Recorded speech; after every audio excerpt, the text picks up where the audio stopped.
ஒற்றை தலைவலி, ஒரு சைடு மட்டும் உங்களுக்கு தலை வலிச்சுட்டே இருக்கா? அடிக்கடி வருது, மானிட்டர் பார்த்துட்டே இருக்கும்போது தலைவலி வருது, கண்ணை உறுத்தல் எடுத்துக்கிட்டு தலைவலி வருது, தலைவலி வரும்போது தண்ணி ஒரு சைடு கண் தண்ணி வடிஞ்சிட்டே இருக்குது, வீக்கம் வருது, இதெல்லாம் உங்களோட சிரமமா? அப்போ இந்த பதிவு உங்களுக்கானது. அடிக்கடி இந்த தலைவலி வந்துட்டே இருக்கு, வீக்லி ஒன்ஸ் ஆகுது இந்த தலைவலி வந்துடும், ரொம்ப ஹெவியாக இருக்கும், எந்த ஒர்க்குமே பண்ண தோணாது, கம்பல்சரியாக மெடிசன் எடுத்தால் மட்டுமே அது கொஞ்சம் சப்சைட் ஆகிற மாதிரி இருக்குது, இல்லைன்னா அந்த கண்ணை சுற்றி வலி வர்றது, வீக்கம், கண்ணோட லிட்ஸ் எல்லாம் வீக்கம் வந்து சுருங்கிடுற மாதிரி இருக்கிறது, நல்லாவே டிஃப்ரென்ஸ் தெரியும் எங்களோட விஷனில் வந்து ஒரு சைடு தலைவலி வரும்போது கண் வீக்கம், விஷன் பார்க்கும்போதே டிஃப்ரென்ஸ் தெரியும், தண்ணி வடிஞ்சிக்கிட்டே இருக்குது. இந்த மாதிரி சிரமங்களில் நீங்கள் இருக்கீங்க அப்படின்னா இந்த பிரச்சனை ஏன் வருதுன்னு உங்களுக்கு தெரியுமா?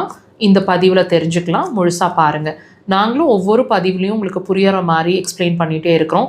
உங்கள் பாடி சொல்லிட்டு இருக்கக்கூடிய ஒவ்வொரு கண்டிஷனுக்கும் பின்னாடி ஒரு காரணம் இருக்குது அப்படின்னு. அந்த வகையில் இந்த தலைவலிக்கும் கண்டிப்பாக ஒரு காரணம் இருக்குங்க. நீங்கள் வாட்ச் பண்ணி பாருங்கள்.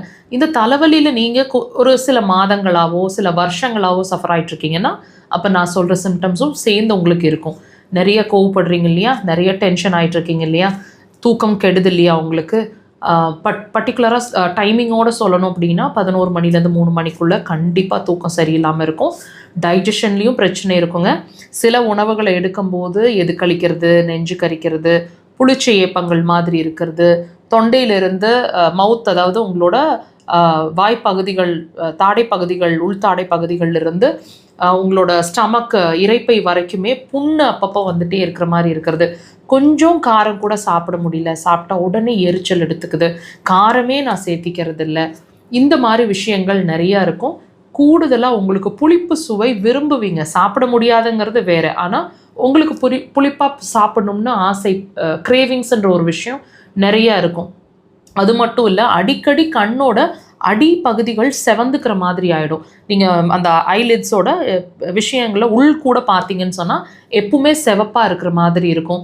ஒரு சைடில் காது பக்கத்தில் வலி வர்ற மாதிரி இருக்கும். இந்த மாதிரி விஷயங்கள்லாம் இருக்குங்க. டெஃபினட்டாக வாட்ச் பண்ணுங்கள். இதுக்கும் உங்களோட இன்டர்னல் ஆர்கன்ஸுக்கும் சம்மந்தம் இருக்குது. பித்தப்பை, கல்லீரல் பிரச்சனை இருக்கிறத தான் இந்த ஒற்றை தலைவலியாக உங்களுக்கு காமிச்சிட்ருக்கு. தயவு செய்து ரீசன் என்னன்னு தெரிஞ்சுக்கிட்டோம், ட்ரீட்மெண்ட்டை அந்த ரூட் காஸ்க்கு எடுத்து சிகிச்சை ட்ரீட்மெண்ட் எடுத்து சரி பண்ணிக்கங்க. உங்களோட பிரச்சனைகள் கண்டிப்பாக சால்வ் ஆகும். அக்குபஞ்சர் சிறந்த தீர்வு.